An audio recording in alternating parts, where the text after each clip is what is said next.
ಆಗುತ್ತೆ. ಅವರು ಕೂಡ ಪ್ರಶಸ್ತಿ ಪುರಸ್ಕೃತರು. ಅವ್ರಿಗೂ ಕೂಡ ನಾನು ತಮ್ಮೆಲ್ಲರ ಪರವಾಗಿ ವೇದಿಕೆ ಮೇಲೆ ಆಹ್ವಾನಿಸ್ತಾ ಇದ್ದೀನಿ. ದಯವಿಟ್ಟು ವೇದಿಕೆ ಮೇಲೆ ಬನ್ನಿ ಸರ್. ಚಾನೆಲಿನ ಪರವಾಗಿ ಹಾಗೂ ತಮ್ಮೆಲ್ಲರ ಪರವಾಗಿ ಅವ್ರಿಗೂ ಕೂಡ ನಾನು ಆತ್ಮೀಯ ಸ್ವಾಗತವನ್ನ ಕೋರ್ತಿದ್ದೇನೆ. ಇವತ್ತು ಸುಮಾರು ಜನ ಹೇಳಿದ್ರು ಇದು ವರ್ಕಿಂಗ್ ಡೇ, ಸೋಮವಾರ ಅನ್ನೋದು ವರ್ಕಿಂಗ್ ಡೇ. ಈ ಸೋಮವಾರ ಯಾಕೆ ಮಾಡ್ತಾರೆ? ಸಾಮಾನ್ಯವಾಗಿ ಕಾರ್ಯಕ್ರಮಗಳು ಸಂಡೇ ಮಾಡ್ತಾರೆ, ಭಾನುವಾರ ಮಾಡ್ತಾರೆ. ಭಾನುವಾರ ರಜಾ ದಿನ ಇರುತ್ತೆ, ಎಲ್ಲರೂ ಫ್ರೀ ಇರ್ತಾರೆ, ಎಲ್ಲರೂ ಬರ್ಬೋದು ಅಂತ. ನಾವು ನಮ್ಮ ಹಿರಿಯ ಗುರುಗಳು, ನಮ್ಮ ಸ್ವಾಮಿಗಳು, ಅವರು 4ನೇ ತಾರೀಕು ತುಂಬಾ ಆಸ್ಪಿಷಿಯಸ್ ಇದೆ, ಬಹಳ ಪ್ರಾಶಸ್ತ್ಯವಾಗಿದೆ. ಆವತ್ತು ಮಾಡಿದ್ರೆ, ಆವತ್ತು ಲೋಕಾರ್ಪಣಾ ಕಾರ್ಯಕ್ರಮ ನೀವು ಮಾಡಿದ್ರೆ ನಿಮ್ಮ ಚಾನೆಲ್ಗೆ ತುಂಬಾ ಒಳ್ಳೇದಾಗುತ್ತೆ ಅಂದ್ರು. ಅದಕ್ಕೆ ನಾವು ಪರವಾಗಿಲ್ಲ, ನಮ್ಮ ವೆಲ್ ವಿಶಸ್ ಎಷ್ಟು ಜನ ಇದ್ದಾರೆ, ಎಷ್ಟು ಜನ ಬರ್ತಾರೆ, ಅವರ ಸಮ್ಮುಖದಲ್ಲಿ ನಾವು ಇದನ್ನ ಲೋಕಾರ್ಪಣೆ ಮಾಡಿದ್ರೆ ಅದೇ ನಮ್ಗೆ ಬಹಳ ಸಂತೋಷ. ಹಾಗಾಗಿ ಇವತ್ತು ವೀಕ್ ಡೇ ಆಗಿದ್ರು, ವರ್ಕಿಂಗ್ ಡೇ ಆಗಿದ್ರು ನಾವು ಇವತ್ತೇ ಮಾಡ್ತಾ ಇದೀವಿ. ಯಾಕೆ ಅಂದ್ರೆ ಇವತ್ತು ಬಹಳ ಆಸ್ಪಿಷಿಯಸ್ ಡೇ ಅಂತ. ಮತ್ತೊಮ್ಮೆ ತಮ್ಮೆಲ್ಲರಿಗೂ ಕೂಡ ಈ ಕಾರ್ಯಕ್ರಮ ಬಂದಿರತಕ್ಕಂಥ ತಮ್ಮೆಲ್ಲರಿಗೂ ಕೂಡ ನಾನು ಚಾನೆಲ್ ಅಥವಾ ತಮ್ಮೆಲ್ಲರ ಪರವಾಗಿ ಆತ್ಮೀಯ ಸ್ವಾಗತವನ್ನ ಕೋರ್ತೇನೆ. ಧನ್ಯವಾದಗಳು.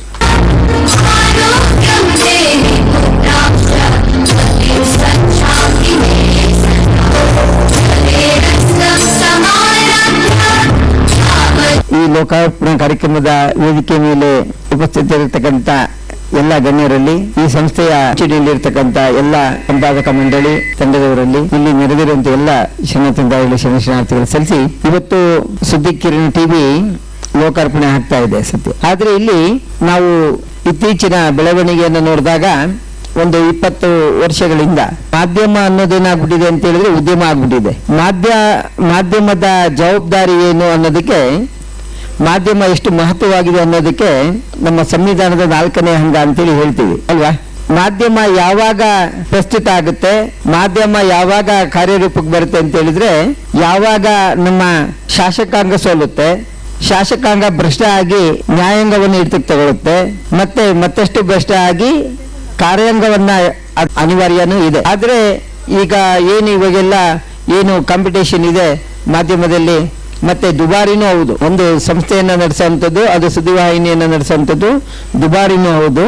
ಹಾಗಾಗಿ ಆ ದುಬಾರಿತನವನ್ನ ಎಲ್ಲ ಸರಿ ಮಾಡಿಕೊಂಡು ತನ್ನ ಅಸ್ತಿತ್ವವನ್ನು ಉಳ್ಕೊಳ್ಬೇಕು ಅಂತ ಹೇಳಿದ್ರೆ ಅದು ಉದ್ಯಮವಾಗೂ ಸಹ ಪರಿವರ್ತನೆ ಆಗಬೇಕಾದಂತ ಅನಿವಾರ್ಯ ಪರಿಸ್ಥಿತಿಗೆ ಇವತ್ತು ಮಾಧ್ಯಮಗಳು ಸಿಲುಕಿದ್ದಾವೆ. ಆದರೂ ಸಹ ಯಾವುದೇ ಉದ್ಯಮವಾಗಿ ಪರಿವರ್ತನೆ ಆದರೂ ತನ್ನ ಮೂಲ ಉದ್ದೇಶವನ್ನ ಮರಿಬಾರ್ದು. ಎಲ್ಲ ಅಡೆತಡೆಗಳಿಗೆ, ಸಂಕಷ್ಟಗಳನ್ನ ಸಹಿಸಿಕೊಂಡು, ಯಾಕಂದ್ರೆ ಮಾಧ್ಯಮದ ಜವಾಬ್ದಾರಿನೇ ಯಾರು ಸಂಕಷ್ಟದಲ್ಲಿದ್ದಾನೆ, ಯಾವ ಸಮಾಜ ಸಂಕಷ್ಟದಲ್ಲಿದೆ, ಯಾವ ವರ್ಗ ಸಂಕಷ್ಟದಲ್ಲಿದೆ, ಅವರ ಪರವಾಗಿ ನಿಂತು ಸಂಕಷ್ಟ ಕೊಡುವಂತವನಿಗೆ ನೋಡಿದ್ರೆ ಅದು ಪ್ರಶ್ನಾರ್ಥಕವಾಗಿ ಉಳಿಯುತ್ತೆ ಅಲ್ವಾ. ಇಷ್ಟೆಲ್ಲ ತಾಂತ್ರಿಕತೆ ಇದ್ದು, ಇಷ್ಟೆಲ್ಲ ಸಂವಹನ ಕ್ರಿಯೆ ಇದ್ದು, ಕ್ಷಣ ಮಾತ್ರದಲ್ಲಿ ಯಾವುದೇ ಸುದ್ದಿಯನ್ನ ತಲುಪಿಸುವಂತ ಇದ್ದಿದ್ರು ಆಗ್ತಾ ಇಲ್ಲ. ಆದ್ರೆ ನೋಡಿ, 12ನೇ ಶತಮಾನದಲ್ಲಿ ಯಾವ ತಾಂತ್ರಿಕತೆನೂ ಇರಲಿಲ್ಲ. ಒಂದು ಪತ್ರವನ್ನ ಕಳಿಸಿದ್ರೆ ಅದು ತಲುಪಲಿಕ್ಕೆ 3 ತಿಂಗಳು 4 ತಿಂಗಳು ಬೇಕಾಗಿತ್ತು. ಅಂತ ಕಾಲದಲ್ಲಿ ಕರ್ನಾಟಕ ಹೆಮ್ಮೆ ಪಡುವಂತ ಒಂದು ಇಡೀ ದೇಶಕ್ಕೆ ಮಾದರಿಯಾದಂತ ಒಂದು ಚಳವಳಿ ಆಗುತ್ತೆ, ಶರಣ ಚಳವಳಿ ಅಲ್ವಾ. ಆ ಶರಣ ಚಳವಳಿಗೆ, ಆ ಶರಣರ ಕ್ರಾಂತಿಯನ್ನು ನೋಡಿದಂತ ಬಸವಣ್ಣನ ಆ ಕ್ರಾಂತಿಗೆ ದೇಶ ವಿದೇಶಗಳಿಂದ ಬರ್ತಾರೆ. ಮೋಳಿಗೆ ಮಾರಯ್ಯ ಅಂತೇಳಿ ಆತ ಕಾಶ್ಮೀರದ ಭೂಪಾಲ, ಆತ ಅಲ್ಲಿಂದ ಬಂದು ಇಲ್ಲಿ ಇದನ್ನ ಸೌದೆಯನ್ನ ಒಡೆದು ಕಾಯಕವನ್ನು ಮಾಡ್ಕೊಂಡು ಮಾಡ್ತಾ ಇರ್ತಾನೆ. ಬರೀ ಆ ಕಲ್ಯಾಣ ಕ್ರಾಂತಿ ನಡೆದಿದ್ದು ಬರೀ 13 ವರ್ಷ. ಅದೇನು 4-5 ದಶಕಗಳ ಕಾಲ ನಡೆದಂತ ಚಳವಳಿ ಅಲ್ಲ. ಅನುಭವ ಮಂಟಪ ಕಾರ್ಯರೂಪಕ್ಕೆ ಚಲನೆಯಲ್ಲಿದ್ದು ಬರೀ 13 ವರ್ಷ. 13 ವರ್ಷದಲ್ಲೇನೆ ದೇಶ ವಿದೇಶಗಳಿಗೆ ತಲುಪಿ ಅಲ್ಲಿಂದ ತನ್ನ ಕಡೆಗೆ ಸೆಳೆದುಕೊಂಡಂತ ಒಂದು ಮಾಧ್ಯಮ ಅಂತೇಳಿ ಎಲ್ಲ ವಚನಗಳು, ಆ ವಚನಗಳು ಬಾಯಿಂದ ಬಾಯಿಗೆ ಹರಡಿ ಆ ವಚನಗಳ ಮೇಲಿಂದ ಪ್ರಭಾವಿತ ಅಂತ ಜನ ದೇಶ ವಿದೇಶಗಳಿಂದ ಬರ್ತಾರೆ. ಬಂತಾದೇವಿ ಅಂತೇಳಿ, ಅಫ್ಘಾನಿಸ್ತಾನದ ರಾಜ್ಕುಮಾರಿ ಬಂತಾದೇವಿ, ಆಕೆ ಬಂದು ಇಲ್ಲಿ ಏನು ಶುದ್ಧ ಮಾಡಂತ, ಅದು ಕಸ ಹೊಡೆಯುವಂತ ಕೆಲಸವನ್ನ ಮಾಡಿಕೊಂಡು ಆ ಅನುಭವ ಮಂಟಪದಲ್ಲಿ ಪಾತ್ರೆ ತೊಳೆಯೋ ಕೆಲಸವನ್ನ ಮಾಡ್ಕೊಂಡು ಜೀವನವನ್ನು ಮಾಡ್ತಾಳೆ. ಅಂದ್ರೆ ಮಾಧ್ಯಮ, ಆಗಿನ ಮಾಧ್ಯಮ ಹಾಡುಗಳ ಮುಖಾಂತರ, ವಚನಗಳ ಮುಖಾಂತರ ಅಲ್ವಾ, ರಂಗಗೀತೆಗಳ ಮುಖಾಂತರ ಅದು ಮಾಧ್ಯಮವಾಗಿ ಆಗ್ತಾ ಇತ್ತು. ಇವತ್ತು ಜಾನಪದವೂ ಒಂದು ಮಾಧ್ಯಮನೇ. ಒಂದು ಜಾನಪದ ಹಾಡು ಒಬ್ಬ ವ್ಯಕ್ತಿಗಲ್ಲ, ಒಂದು ವ್ಯವಸ್ಥೆಯನ್ನ ಸರಿ ಮಾಡೋ ಅಂತ ಮಟ್ಟಕ್ಕೆ ಇದಾಗ್ತಾ ಇತ್ತು. ಇವತ್ತು ಮಾಧ್ಯಮ ಏನಾಗ್ಬಿಟ್ಟಿದೆ ಅಂತ ಹೇಳಿದ್ರೆ ಅದು ವ್ಯವಸ್ಥೆಯನ್ನ ಒಪ್ಕೊಂಡ್ಬಿಡುತ್ತೆ, ವ್ಯಕ್ತಿನ ಒಪ್ಕೋತಾ ಇಲ್ಲ. ಅದು ವ್ಯವಸ್ಥೆ ಭ್ರಷ್ಟವಾಗಿರ್ಲಿ, ಆದ್ರೆ ಇವನು ಮಾಡಬೇಡಷ್ಟೇ, ಅವ್ನು ಮಾಡಿದ್ರೆ ಪರವಾಗಿಲ್ಲ, ಯಾಕಂದ್ರೆ ಅವ್ನು ನನ್ನ ಪರವಾಗಿದ್ದಾನೆ ಅಲ್ವಾ. ಈ ವ್ಯಕ್ತಿ ಕೇಂದ್ರಿತ ಏನಿದೆಯಲ್ಲ, ಆ ವ್ಯಕ್ತಿ ಕೇಂದ್ರಿತ ಇದು ಹೋಗ್ಬೇಕು. ವ್ಯವಸ್ಥೆಯನ್ನ ಸರಿ ಮಾಡುವಂಥದ್ದು ಮಾಧ್ಯಮದ ಗುರಿ. ವ್ಯಕ್ತಿಯನ್ನು ಸರಿ ಮಾಡೋ ಅಂಥದ್ದಲ್ಲ. ವ್ಯಕ್ತಿ ಇವನು ಹೋಗ್ತಾನೆ, ಇವತ್ತಿರ್ತಾನೆ, ನಾಳೆ ಹೋಗ್ತಾನೆ, ಇನ್ನೊಬ್ಬ ಬರ್ತಾನೆ ಅಲ್ವಾ. ಹಾಗಾಗಿ ವ್ಯವಸ್ಥೆಯನ್ನು ಸರಿ ಮಾಡೋ ಕಡೆಗೆ ಗಮನವನ್ನು ಕೊಡಬೇಕು. ಆದರೆ ಇವತ್ತು ವ್ಯವಸ್ಥೆ ಹಾಳಾಗಿದೆ. ಆ ವ್ಯವಸ್ಥೆಯಲ್ಲಿ ಒಳಪಟ್ಟು ಹಾಳು ಮಾಡ್ತಾ ಇರತಕ್ಕಂಥವ್ರ ಸಂಖ್ಯೆ ಬಹುಸಂಖ್ಯೆ ಇದೆ. ಆದರೆ ಅದನ್ನು ತಿದ್ದಬೇಕು, ಏನಾದ್ರು ಮಾಡಬೇಕು ಅನ್ನೋದು ಬೆರಳಿನೇಕಿಷ್ಟು ಜನರಲ್ಲಿ ಇರುತ್ತಲ್ಲ, ಆ ಉಮೇದು ಇರುತ್ತಲ್ಲ, ಅದನ್ನು ಸರಿ ಮಾಡಬೇಕು ವ್ಯವಸ್ಥೆಯನ್ನ ಅಂತೇಳಿ ಅವ್ರಿಗೆ ಏನಾಗ್ತಾ ಇದ್ರೆ ಅವಕಾಶನೇ ಸಿಗ್ತಾ ಇಲ್ಲ. ಅವರ ಅಭಿಪ್ರಾಯಗಳಿಗಾಗ್ಲಿ, ಅವರ ಏನು ಆಲೋಚನೆಗಳಿಗಾಗ್ಲಿ ಎಲ್ಲೂ ಇದೇ ಸಿಗ್ತಾ ಇಲ್ಲ. ಅವ್ರಿಗೆ ಮಾನ್ಯತೆ ಅಲ್ಲ, ಅದಕ್ಕೆ ಅದರ ಬಗ್ಗೆ ಕನಿಷ್ಠ ಒಂದು ಕಾಳಜಿನೇ ಸಿಗ್ತಾ ಇಲ್ಲ. ಮಾನ್ಯತೆ ಕೊಡೋದು ಬೇಡ, ಒಂದು ಕಾಳಜಿ, ಅವ್ರ ಅಭಿಪ್ರಾಯ ಇರಪ್ಪ ಚೆನ್ನಾಗಿದೆ, ಈ ವ್ಯವಸ್ಥೆಯ ಸರಿ ಮಾಡೋ ನಿಟ್ಟಿನಲ್ಲಿ ಅವನ ಅಭಿಪ್ರಾಯ ಇದೆ ಅಂತೇಳಿ ಕನಿಷ್ಠ ಅದನ್ನ ಒಂದಷ್ಟು ಜನಕ್ಕೆ ತಲುಪಿಸುವಂತ ಕೆಲಸನೂ ಆಗ್ತಾ ಇಲ್ಲ. ಹಾಗಾಗಿ ಇವತ್ತು ಮಾಧ್ಯಮಗಳು ಬಹಳ ಒಂದು ಎಚ್ಚರಿಕೆಗಿಂತಲೂ ಒಂದು ತನ್ನ ನೈತಿಕತೆಯನ್ನ ಉಳಿಸ್ಕೊಳ್ಬೇಕು ಅಂತ ಹೇಳಿದ್ರೆ ಏನು ಮಾಧ್ಯಮದ ಮೂಲ ಉದ್ದೇಶ ಇದೀನೆ ಅದನ್ನ ಉಳಿಸ್ಕೊಳ್ಬೇಕಾದಂತಹ ಅನಿವಾರ್ಯತೆ ಇದೆ. ಈ ಉದ್ಯಮಶೀಲ ಜಗತ್ತಿನಲ್ಲಿ ಮಾಧ್ಯಮವೂ ಸಹ ಒಂದು ಉದ್ಯಮ ಆಗ್ಲಿ, ಅದರಿಂದ 10 ಜನ ಜೀವನವನ್ನ ಕಂಡುಕೊಳ್ಳಿ, ನೂರಾರು ಕುಟುಂಬಗಳಿಗೆ ಆಸರೆ ಆಗುತ್ತೆ. ಒಂದು ಮಾಧ್ಯಮ ಪ್ರಾರಂಭ ಆದ್ರೆ 10 ಜನಕ್ಕೆ ಕೆಲಸ ಸಿಗುತ್ತೆ, ಉದ್ಯಮಿಗೆ ಏನು ಬೇರೆ ಬೇರೆ ತಾಂತ್ರಿಕ ವರ್ಗದವರಿಗೆ ಕೆಲಸ ಸಿಗುತ್ತೆ. ಇವೆಲ್ಲವೂ ಸತ್ಯ. ಆದರೆ ಅದರೆಲ್ಲರ ಜೊತೆಯಲ್ಲಿ ಮಾಧ್ಯಮ ಅಂತ ಹೇಳಿದ್ರೆ ಅದು ಈ ಸಮಾಜವನ್ನು ಸರಿಪಡಿಸ್ಲಿಕ್ಕೆ, ಈ ಸಮುದಾಯವನ್ನು ಸರಿಪಡಿಸ್ಲಿಕ್ಕೆ ಇರತಕ್ಕಂಥ ಒಂದು ಅಸ್ತ್ರ ಅನ್ನೋದನ್ನು ನಾವು ನೀವೆಲ್ಲ ನೆನಪಲ್ಲಿ ಇಟ್ಕೊಳ್ಬೇಕು ಅಂತೇಳಿ ಇಂಥ ಒಂದು ಪರಿಸ್ಥಿತಿನಲ್ಲಿ, ಇವತ್ತೆಲ್ಲ ಸಂದಿಗ್ಧ ಪರಿಸ್ಥಿತಿನೇ, ಮಾಧ್ಯಮಗಳದೆಲ್ಲ ಸಂದಿಗ್ಧ ಪರಿಸ್ಥಿತಿನೇ. ಇಂಥ ಒಂದು ಸಂದಿಗ್ಧ ಪರಿಸ್ಥಿತಿಯಲ್ಲಿ ಸುದ್ದಿ ಕಿರಣ ಟಿವಿ ಇವತ್ತು ಲೋಕಾರ್ಪಣೆ ಆಗ್ತಾ ಇದೆ. ಸುದ್ದಿ ಮತ್ತೆ ಕಿರಣ, ಕಿರಣ ಅಂದ್ರೆ ನೀವು ಯಾವ ಸುದ್ದಿ ಎಲ್ಲಿ ಕತ್ತಲಲ್ಲಿ ಬಿದ್ದಿರುತ್ತೆ, ಯಾರು ಮಾನ್ಯತೆಯನ್ನು ಕೊಟ್ಟಿಲ್ಲ, ಅದ್ರ ಮೇಲೆ ಪ್ರಭಾವ ಬೆಳಕನ್ನ ಬೀರಿ ಅದು ಜಗತ್ತಿಗೆ ಗೊತ್ತಾಗುವಂಥದ್ದನ್ನ ತಾವು ತೋರಿಸ್ಬೇಕಾಗತ್ತೆ. ಸುದ್ದಿ ಕಿರಣ ಈ ಸಮಾಜದಲ್ಲಿ ನಿಜಕ್ಕೂ ನೈಜವಾದಂಥ ಸಮಸ್ಯೆಗಳ ಮೇಲೆ ಬೆಳಕನ್ನು ಚೆಲ್ಲಿ ಅದರ ಕಿರಣ ಎಲ್ಲ ಕಡೆ ಪ್ರಸರಿಸುವಂಥ ಒಂದು ಕೆಲಸವನ್ನು ಮಾಡಲಿ ಅಂತೇಳಿ ಹಾರೈಸಿ ಇವತ್ತು ವೇದಿಕೆ ಮೇಲೆ ಬಹಳಷ್ಟು ಜನ ಇದ್ದಾರೆ. ಅದರಲ್ಲಿ ನಮಗೆ ಅಂದರೆ ವೈಯಕ್ತಿಕವಾಗಿ ಪರಿಚಯ ಇರತಕ್ಕಂಥವ್ರು ನಮ್ಮ ಡಾಕ್ಟರ್ ಹರಿಪ್ರಸಾದ್. ಬಾಲ್ಯದಿಂದಲೂ ಆತ ಸಣ್ಣ ವಯಸ್ಸಿನಿಂದಲೂ ನಾವು ನೋಡಿರೋಂಥದ್ದು. ಅವ್ರ ತಂದೆ ಒಬ್ಬರು ಸಾಮಾಜಿಕ ಹೋರಾಟಗಾರರು, ಶಾಮಣ್ಣ ಅಂತೇಳಿ. 30 ವರ್ಷದಿಂದ ಯಾವುದೇ ಮಾಧ್ಯಮಗಳು ಇಲ್ಲದೇ ಇರೋಂಥ ಸಂದರ್ಭದಲ್ಲೂ ಲೋಕಾಯುಕ್ತ ರೈಡ್ ಏನಾರು ಕರ್ನಾಟಕದಲ್ಲಿ ಇವತ್ತು 10 ಮನೆಗಳ ಮೇಲೆ ಲೋಕಾಯುಕ್ತ ರೈಡ್ ಆಯಿತು ಅಂದರೆ ಅದರಲ್ಲಿ 9 ಶಾಮಣ್ಣ ಕಡೆದು ಅನ್ನುವಂತ ಒಂದು ಕಾಲ ಇತ್ತು. ಯಾವಾಗ 90ರ ದಶಕದಲ್ಲಿ, 90 ಮತ್ತೆ 20ರ ದಶಕದಲ್ಲಿ ಆ ಸಂದರ್ಭದಲ್ಲಿ ಅಂತವರ ಮಗ ಹರಿಪ್ರಸಾದ್ ತುಂಬಾ ಸಣ್ಣ ವಯಸ್ಸಿನಿಂದಲೂ ನಾವು ನೋಡಿರುವಂಥದ್ದು. ಲೋಕಾಯುಕ್ತದ ಮೇಲೆ ಭ್ರಷ್ಟಾಚಾರದಲ್ಲಿ ಲೋಕಾಯುಕ್ತದಲ್ಲಿ ಅದರ ಮೇಲೆ PhD ಮಾಡಿರ್ತಕ್ಕಂಥ ಒಬ್ಬ ಏಕೈಕ ವ್ಯಕ್ತಿ ಕರ್ನಾಟಕದಲ್ಲಿ, ಲೋಕಾಯುಕ್ತ ಮತ್ತೆ ಭ್ರಷ್ಟಾಚಾರ ಅನ್ನೋದ್ರ ಬಗ್ಗೆ. ಇವತ್ತು ಒಬ್ಬ ವಕೀಲರಾಗಿ ಮತ್ತೆ ಮಾಧ್ಯಮಗಳಿಗೆ ಸಲಹೆಗಾರರಾಗಿ ಇವತ್ತು ಇಲ್ಲಿದ್ದಾರೆ. ಅವರಿಗೆ ನಾನು ನಿಜಕ್ಕೂ ತುಂಬ ವರ್ಷ ಆಗಿತ್ತು ನೋಡಿ, ಹಾಗಾಗಿ ಸಂತೋಷ ಆಯಿತು. ಅವ್ರಿಗೊಂದು ಅಭಿನಂದನೆ ಸಲ್ಲಿಸಿ, ವೇದಿಕೆ ಮೇಲೆ ಎಲ್ಲರೂ ಇದ್ದೀರಿ, ಎಲ್ಲರ ಹೆಸರುಗಳು ಗೊತ್ತಿಲ್ಲದೆ ಇರೋದ್ರಿಂದ ತಾವೆಲ್ಲರೂ ಸಹ ಬೇರೆ ಬೇರೆ ರಂಗದಲ್ಲಿ ತಮ್ಮದೇ ಆದಂಥ ಒಂದು ವೃತ್ತಿ ಅಥವಾ ಸಮಾಜಮುಖಿ ಕೆಲಸಗಳನ್ನು ಮಾಡಿ ತಮ್ಮದೇ ಆದಂಥ ಒಂದು ವರ್ಚಸ್ಸನ್ನು ಉಳಿಸ್ಕೊಂಡಿದ್ದೀರಿ. ತಮ್ಮೆಲ್ಲರಿಗೂ ಸಹ ಶರಣ ಹೇಳಿ ಈ ಒಂದು ಕಾರ್ಯಕ್ರಮದಲ್ಲಿ ಏನು ಪ್ರಶಸ್ತಿ ಪುರಸ್ಕರಾಗಿದ್ದಾರೆ ಅವರೆಲ್ಲರ ಸಾಧನೆಗಳಿಗೆ ಈ ಒಂದು ಪ್ರಶಸ್ತಿ ಪುರಸ್ಕಾರ ಅವರನ್ನು ಪ್ರೋತ್ಸಾಹವನ್ನು ನೀಡುವಂಥ ನಿಟ್ಟಿನಲ್ಲಿ ಯಶಸ್ವಿಯಾಗಲಿ ಅಂತ ಹಾರೈಸಿ ಇವತ್ತು ಸುದ್ದಿಕರಣ ಟಿವಿ ಆ ಸುದ್ದಿ ಮಾಧ್ಯಮದಲ್ಲಿ ತನ್ನ ಹೆಜ್ಜೆಯನ್ನ ಆಗ್ತಾ ಇದೆ. ಆ ಹೆಜ್ಜೆ ನೂರಾರು ದಾಪಗಳನ್ನು ಹಾಕಿ ಒಂದು ಅಚ್ಚಳಿಯದ ಹೆಜ್ಜೆಯಾಗಿ ಮಾಧ್ಯಮ ಲೋಕದಲ್ಲಿ, ಕನ್ನಡ ಮಾಧ್ಯಮ ಲೋಕದಲ್ಲಿ ಹೊಳಿಲಿ ಅಂತೇಳಿ ಹಾರೈಸ್ತೇವೆ. ಸರ್ವರಿಗೂ ಶಮಿಸಿದ್ದಾರೆ. ವೇದಿಕೆ ಮೇಲೆ ಉಪಸ್ಥಿತರಿರತಕ್ಕಂಥ ಪೂಜ್ಯ ಸ್ವಾಮೀಜಿಯವರಿಗೂ ಮತ್ತು ವೇದಿಕೆಯಲ್ಲಿ ಉಪಸ್ಥಿತರಿರತಕ್ಕಂಥ ಎಲ್ಲ ಗಣ್ಯಾತಿ ಗಣ್ಯರಿಗೂ ಸಹ ನನ್ನ ನಮಸ್ಕಾರಗಳನ್ನ ತಿಳಿಸಿ, ಹಾಗೆ ಕಾರ್ಯಕ್ರಮಕ್ಕೆ ಬೆಂಬಲ ಸೂಚಿಸಲು ಮತ್ತು ಶುಭ ಹಾರೈಸಲು ಬಂದಿರತಕ್ಕಂಥ ಎಲ್ಲ ಗಣ್ಯಮಾನ್ಯರಿಗೂ ಸಹ ಮತ್ತು ನಾನು ನಮಸ್ಕಾರಗಳನ್ನ ತಿಳಿಸಿ 1-2 ಮಾತುಗಳನ್ನು ತಮ್ಮೊಂದಿಗೆ ಹಂಚಿಕೊಳ್ಳಬೇಕು ಅಂಥೇಳಿ ಇಲ್ಲಿ ನಿಂತಿದ್ದೇನೆ. ಮುಖ್ಯವಾಗಿ ಮಣಿಯವರು ಹೇಳಿದ್ರು ಪ್ರಾರಂಭದಲ್ಲಿ, ಸರ್ ಇವತ್ತು ವರ್ಕಿಂಗ್ ಡೇ, ಆ ಕಾರಣಕ್ಕಾಗಿ ನಾವು ಕರೆದಿರ್ತಕ್ಕಂಥ ಎಲ್ಲ ಜನ ಬರ್ತಾರೋ ಇಲ್ಲವೋ, ಆದರೆ ಮುಖ್ಯವಾಗಿ ಸ್ವಾಮೀಜಿಯವರು ಇವತ್ತು ಈ ದಿವಸ ಭಾಳ ಪ್ರಶಸ್ತವಾದಂಥ ದಿವಸ, ಇವತ್ತು ಮಾಡಿ ಅಂತಕ್ಕಂಥ ರೀತಿಯಲ್ಲಿ ಹೇಳಿದ್ರು ಅಂತ. ಆದರೆ ನಾನು ಇನ್ನೊಂದು ಆ್ಯಂಗಲಲ್ಲಿ ಹೇಳಬೇಕು ಅಂದರೆ ಸರ್, ಈ ದಿನದ ಮಹತ್ವ ಏನು ಗೊತ್ತಾ ಸರ್, ಒಂದು ಸುದ್ದಿ ಮಾಧ್ಯಮ ತನ್ನನ್ನು ತಾನು ಪರಿಚಯಿಸ್ಕೊಳ್ಳಿಕ್ಕೆ, ತನ್ನನ್ನು ತಾನು ಲೋಕಾರ್ಪಣೆ ಮಾಡಿಕೊಳ್ಳಿಕ್ಕೆ ಸ್ವಾಮೀಜಿಯವರು ಹೇಳದಂಥದ್ದು ಒಂದು ದೃಷ್ಟಿ. ಮತ್ತೊಂದು ದೃಷ್ಟಿ ಏನಪ್ಪಾ ಅಂತಂದ್ರೆ, ಇದಕ್ಕಿಂತಲೂ ಒಳ್ಳೆ ಪ್ರಶಸ್ತವಾದ ದಿನ ಮತ್ತೊಂದಿಲ್ಲ. ಯಾಕಪ್ಪ ಅಂತಂದ್ರೆ 4 ಪಂಚರಾಜ್ಯಗಳ ಚುನಾವಣೆ ಹೇಳಿದಂಥದ್ದು ಒಂದು ವಿಚಾರದಲ್ಲಿ ನನಗೆ ಸ್ವಲ್ಪ ಇದಾಯಿತು. ಎಸ್, ವ್ಯವಸ್ಥೆಗಳು ಬದಲಾಗಬೇಕು, ಎರಡು ಮಾತಿಲ್ಲ. ವ್ಯವಸ್ಥೆಗಳನ್ನು ಬದಲಾಯಿಸಬೇಕಾಗಿರ್ತಕ್ಕಂಥದ್ದು ಸುದ್ದಿ ಮಾಧ್ಯಮಗಳ ಕರ್ತವ್ಯ, ಜವಾಬ್ದಾರಿ. ಆದರೆ ಈ ವ್ಯವಸ್ಥೆಗಳು ನಡೆಸ್ತಾ ಇರ್ತಕ್ಕಂಥವ್ರು ವ್ಯಕ್ತಿಗಳಲ್ವಾ ಸರ್? ಈ ವ್ಯವಸ್ಥೆ ಒಳಗಡೆ ಈ ವ್ಯಕ್ತಿಗಳು, ಅದಕ್ಕೆ ಸೂಟ್ ಆಗದಿರೋ ವ್ಯಕ್ತಿಗಳು ಸೇರ್ಕೊಂಡ್ಬಿಟ್ಟಾಗ ವ್ಯವಸ್ಥೆ ಯಾವ ರೀತಿಯಾಗಿ ಸರಿಯಾಗಿರಕ್ಕೆ ಸಾಧ್ಯ ಆಗ್ತದೆ ಅಂತಕ್ಕಂಥದ್ದು ನನ್ನ ಅಭಿಪ್ರಾಯ ಸ್ವಾಮೀಜಿಗಳೇ. ಆ ಕಾರಣಕ್ಕಾಗಿ ಸುದ್ದಿ ಮಾಧ್ಯಮಗಳು ವ್ಯವಸ್ಥೆಗಳನ್ನು ಟೀಕಿಸಿ ಇದು ಸರಿ ಇಲ್ಲ ಸರಿ ಇಲ್ಲ, ಆದರೆ ಅದರ ಜೊತೆಯಲ್ಲಿ ಅದಕ್ಕೆ ಸೂಕ್ತವಲ್ಲದ ವ್ಯಕ್ತಿಗಳು ಯಾವಾಗ ಈ ವ್ಯವಸ್ಥೆ ಒಳಗಡೆ ನುಸುಳುಕೊಂಡ್ಬಿಡ್ತಾರೋ ಅವತ್ತೇ ಮುಖ್ಯವಾಗಿ ಈ ವ್ಯವಸ್ಥೆಗಳು ಹಾಳಾಗಲಿಕ್ಕೆ ಪ್ರಾರಂಭ ಆಗ್ತವೆ.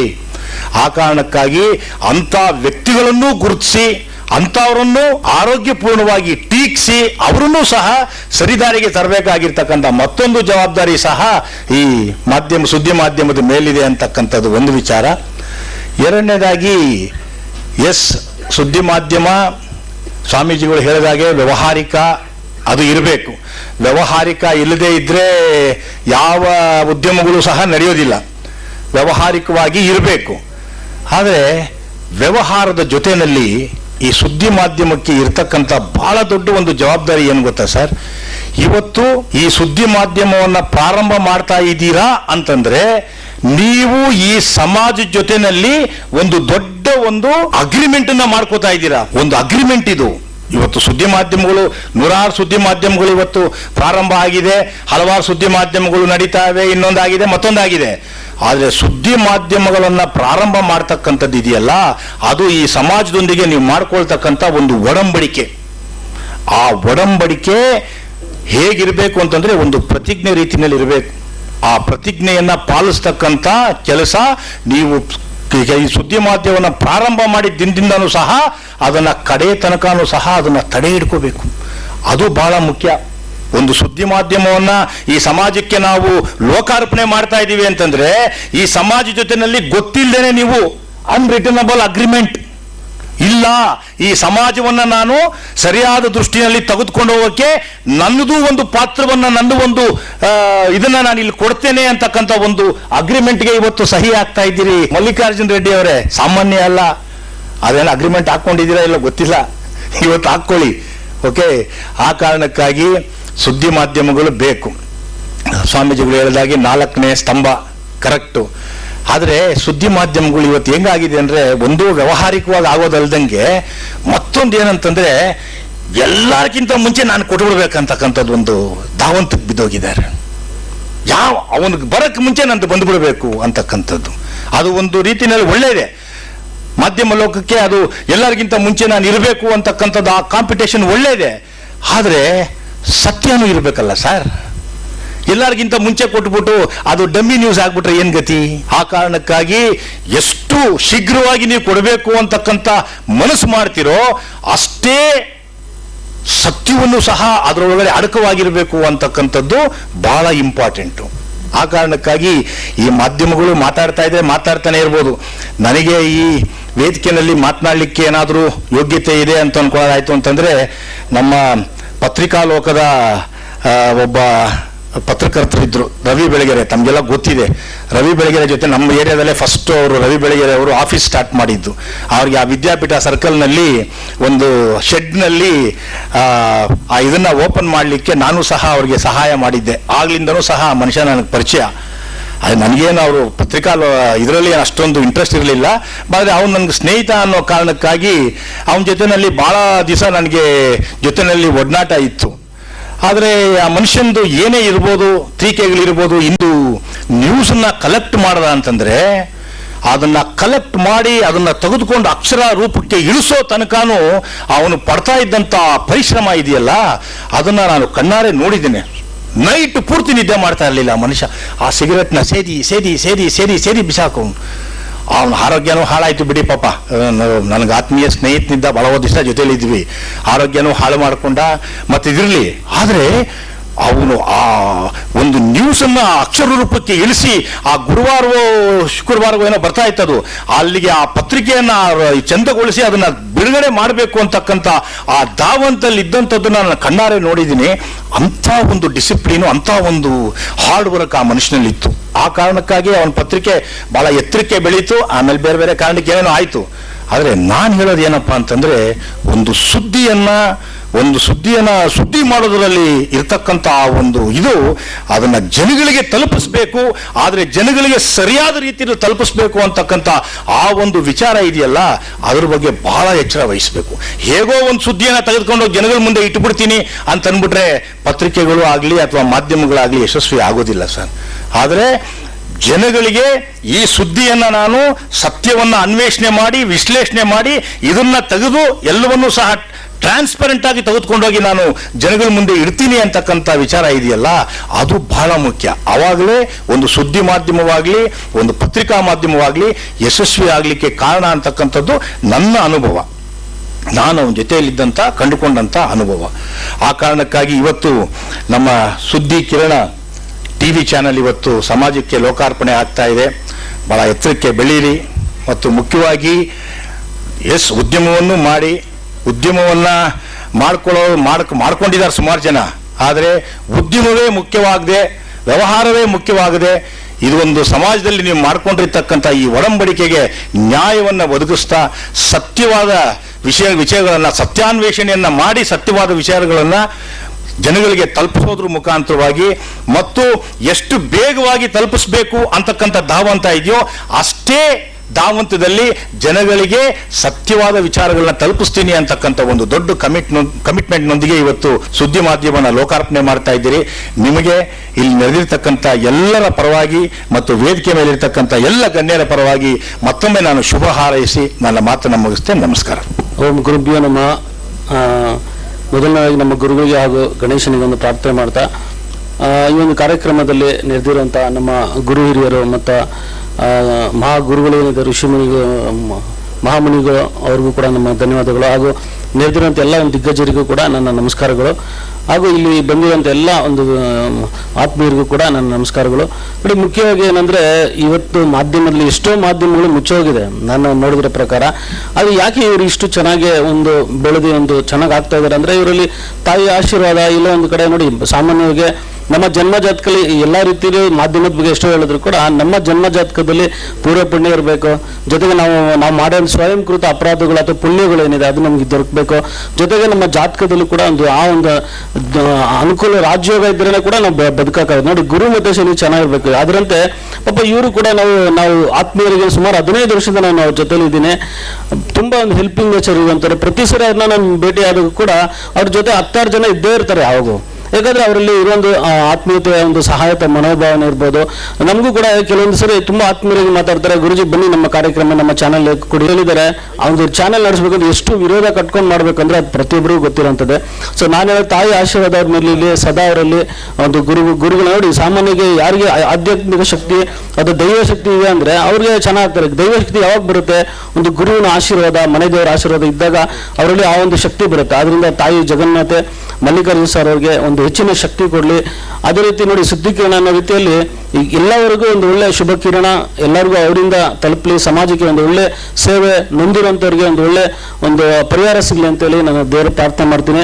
ತಾಯಿ ಆಶೀರ್ವಾದ ಹಸ್ತ ಸದಾ ಅವ್ರ ಮೇಲೆ ಇರಲಿ ಅಂತ ನಾನು ಪ್ರಾರ್ಥನೆ ಮಾಡಿ ನನ್ನ 2 ಮಾತು ಅವಕಾಶ ಮಾಡಿಕೊಟ್ಟ ಮಲ್ಲಿಕಾರ್ಜುನ ಸರ್ಗೆ ನನ್ನ ನಮಸ್ಕಾರಗಳು. ಧನ್ಯವಾದಗಳು ಸರ್. ಈಗ ನಾವು ಈ ಕಾರ್ಯಕ್ರಮದ ಒಂದು ಮೊದಲನೆಯ ಒಂದು ಪ್ರಮುಖ ಘಟ್ಟಕ್ಕೆ ಬಂದಿದ್ದೀವಿ. ಈ ಸುದ್ದಿವಾಹಿನಿಯ ಲೋಕಾರ್ಪಣಾ ಕಾರ್ಯಕ್ರಮಕ್ಕೆ ನಮಗೆ ನಮ್ಮ ಗುರುಗಳು ಧರ್ಮದರ್ಶಿಗಳು 1 ಗಂಟೆ ಮೇಲೆ ಇದಕ್ಕೆ ಪ್ರಾಶಸ್ತ್ಯವಾದಂಥ ಸಮಯ ಇದೆ ಅಂತ. ಈಗ ನಾವು ಈ ಲೋಕಾರ್ಪಣಾ ಕಾರ್ಯಕ್ರಮಕ್ಕೆ ಎಲ್ಲ ಗಣ್ಯರು ಕೈ ಜೋಡಿಸ್ಬೇಕು ಅಂತ ಕೇಳ್ಕೊಳ್ತೀನಿ. ಸೊ ಅದು ಹಿಂದೆ ಸ್ಕ್ರೀನಲ್ಲಿ ಪ್ಲೇ ಆಗುತ್ತೆ ಲೋಕಾರ್ಪಣೆದು. ಹಾಗಾಗಿ ಎಲ್ಲರೂ ನಾವು ಸರಿ ನಿಂತ್ಕೊಂಡು ಅದನ್ನು ವೀಕ್ಷಣೆ ಮಾಡೋಣ. ಧರ್ಮದರ್ಶಿಗಳಾದಂಥ ಶ್ರೀ ಅಂಬರೀಷನವರು 1-2 ಮಾತು, ಯಾಕೆಂದರೆ ನಾವು ಯಾವಾಗಲೂ ಕೂಡ ಅವ್ರು ಹಾಕ್ಕೊಟ್ಟಂಥ ಒಂದು ದಾರಿನಲ್ಲೇ ನಾವು ನಡ್ಕೊಂಡು ಅದನ್ನು ಫಾಲೋ ಮಾಡ್ಕೊಂಡು ಹೋಗ್ತಾ ಇದ್ದೀವಿ. ಹಾಗಾಗಿ ಅಂಬರೀಷ್ ಅವರು ಈ ಒಂದು ಕ್ಷಣದ ಸಾಕ್ಷಿ ಆಗಲಿದ್ದಾರೆ.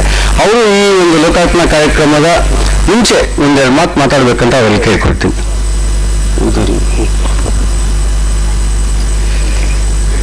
ಎಲ್ರಿಗೂ ನಮಸ್ಕಾರ. ಇವತ್ತೊಂದು ಅದ್ಭುತವಾದ ದಿನ.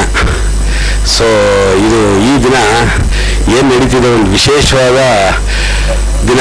ಇವತ್ತು ನಮ್ಮ ಮಾಧ್ಯಮ ಲೋಕದಲ್ಲಿ ಒಂದು ಹೊಸ ಹೆಜ್ಜೆಯನ್ನು ಮುಂದೆ ಇಟ್ಟು ನಡೆಯೋದಕ್ಕೆ ಅಂಬೆಗಾಲ ಇಟ್ಕೊಂಡು ನಡೀತಾ ಇದೆ ಇವತ್ತು ನಮ್ಮ ಸುದ್ದಿಕರಣ ವಾಹಿನಿ. ಸೊ ಇದಕ್ಕೆ ಎಲ್ಲರೂ ಪ್ರೋತ್ಸಾಹ, ಆಶೀರ್ವಾದ ಎಲ್ಲ ಕೊಟ್ಟು ಎಲ್ಲ ಇವತ್ತೇನು ಚಾನಲ್ಗಳಿದೆಯೋ ಎಲ್ಲ ಚಾನಲ್ಗಳಿಂದ ಮುಂದೆ ನಮ್ಮ ಚಾನಲ್ ಬರಬೇಕು ಅಂತ ನಮಗೂ ಆಸೆ. ಸೊ ಆ ಚಾನಲ್ಲು ನಾವು ದಿವಸ ಕೂತ್ಕೊಂಡು ನಾವು ನೋಡಿದಾಗ ನಮ್ಮದು ಇದು ಅಂತ ಅಂತ ದಿನ ಬೇಗ ಬರಲಿ.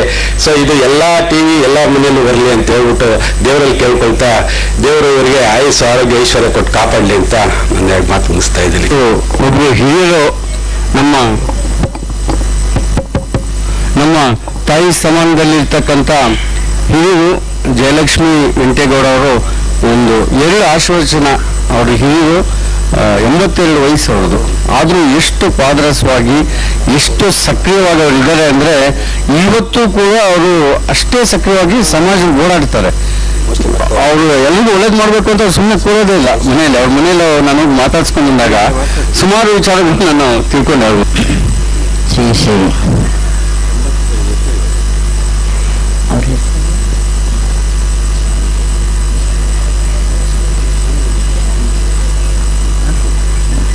ಸ್ವಾಮೀಜಿಯವರ ಪಾದಾರವಿಂದಗಳಿಗೆ ನಮಸ್ಕರಿಸುತ್ತಾ, ವೇದಿಕೆ ಮೇಲಿದ್ದಂಥ ಎಲ್ಲ ಗಣ್ಯರಿಗೆ ನಮಸ್ಕರಿಸುತ್ತಾ, ಈ ದಿನ ಲೋಕಾರ್ಪಣೆ ಮಾಡುತ್ತಿರುವ ಸುದ್ದಿಕಿರಣ ವಾಹಿನಿಗೆ, ಟಿವಿಗೆ ನಾನು ಶುಭವನ್ನು ಕೋರಲು ಇಷ್ಟಪಡುತ್ತೇನೆ.